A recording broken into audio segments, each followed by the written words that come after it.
So it's one of those things where like the stress is just constantly on my mind. Sara Steiskal is like most Iowa parents. She's got a job, a new husband, and an active daughter. She is 9. She's in 4th grade. And like any mother, Steiskal wants the best for her daughter. But with the push from the school district to go to remote learning because of coronavirus cases spiking, Steiskal now has another layer of stress. Really stressful that I feel like I'm kind of put in that position where I have to choose between working or making sure she's getting that quality education. Steiskal says she's contemplated taking a leave of absence from her job. And according to Iowa State economist Dave Swenson, she's not alone. He says the labor force took a huge hit in the spring, but men and women have recovered differently. Women's participation rates have gone down continuously since that time.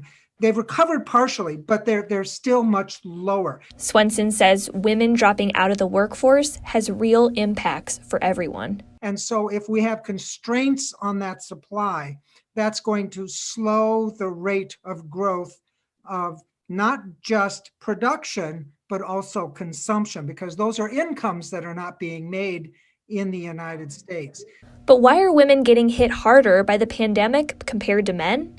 Swenson says, look at where women traditionally work. It hit women harder because women are much more likely to be working in retail, much more likely to working in a lot of service occupations, much more likely to be working in areas that we know have been hit hard, like healthcare and education. And so categories where employment losses were higher also are categories where women had higher fractions of employment.